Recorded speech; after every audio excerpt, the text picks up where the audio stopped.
நில வழிகாட்டி மதிப்பு குறைக்கப்பட்டுள்ளதால் நடுத்தர ஏழை எளிய மக்கள் பயனடைவார்கள் என்று பத்திரப்பதிவுத்துறை அதிகாரிகள் தெரிவித்துள்ளனர்.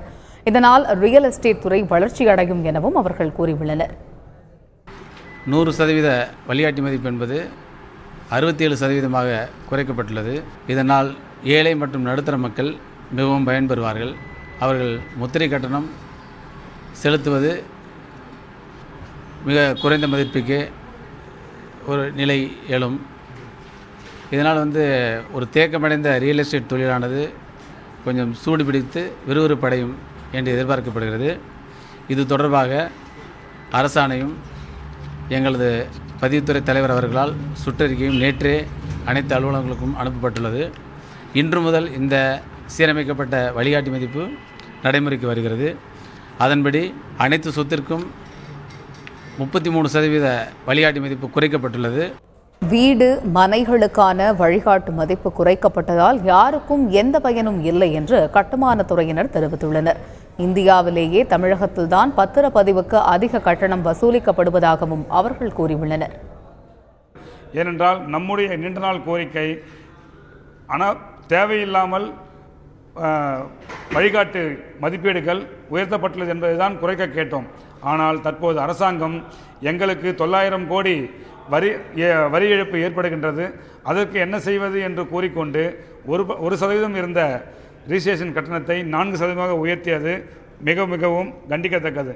இதனால் யாருக்கும் 1% கூட பயன் பெறப்போவது இல்லை. அதே போன்று ஃபேமிலி டீட்ஸோ இல்லை யாராவது கிஃப்டாக கொடுத்தாலோ அதெல்லாம் மினிமம் 25,000க்குள்ளோ வேல்யூக்குள்ளோ ரிஜிஸ்ட்ரேஷன் பண்ணலாம் ஸ்டாம்ப் டியூட்டி கட்டிட்டு. ஆனால் அதையும் இப்போ அரசாங்கம் 4% உயர்த்துள்ளது. இது எப்படி இருக்குன்னாக்கா, எந்த ஒரு ஏழைக்குமே எந்த ஒரு பணக்காரரும் ஒரு அரை கிரவுண்டு ஒரு இம்மி அளவு கூட நிலத்தை எழுதி கொடுக்க முடியாத சூழ்நிலையை அரசாங்கம் உருவாக்கியுள்ளது. கிட்டத்தட்ட கட்டுமான இண்டஸ்ட்ரிக்கு இதனால் எந்த பெனிஃபிட்டுமே கிடையாது. ஃபஸ்ட்டு கட்டுமான இண்டஸ்ட்ரியில் இன்ஃபேக்ட் இப்போ கைட்லைன் வேல்யூ குறைச்சதால் அந்த கைட்லைன் உள்ள வேல்யூ ஃபுல்லாகவே ஒர்க்ஸ் கான்ட்ராக்டில் தான் லோட் ஆகும். ஒர்க்ஸ் கான்ட்ராக்ட் லோட் ஆகும்போது அகெயின் தி பையர் சர்வீஸ் டேக்ஸ்லையும் அகெயின் சேல் டேக்ஸ்லையும் அவர்களுக்கு அந்த இன்ட்ரெஸ்ட் 15% சர்வீஸ் டேக்ஸ் கட்ட வேண்டியிருக்கு, 2% சேல் டேக்ஸ் கட்ட வேண்டியிருக்கு. இதனால் அவருக்கு இன்னும் அடிஷனல் பேர்டன் ஒழிய அதில் எந்த ஒரு மாற்றமும் வரப்போகிறதில்லை இதில். ஆனால் இந்த குறைப்பு யாருக்கு உபயோகமாக இருக்குன்னு சொன்னீங்கன்னா, டிமானிட்டைசேஷன் வந்த பொழுது பழைய 500 ரூபா 1000 ரூபாய் வச்சு ஏக்கர் கணக்கில் வாங்கினவங்க, பவர் வாங்கியிருப்பவங்க இப்போ ரிஜிஸ்டர் பண்ணுறதுக்கு அவங்களுக்கு பெனிஃபிஷரி.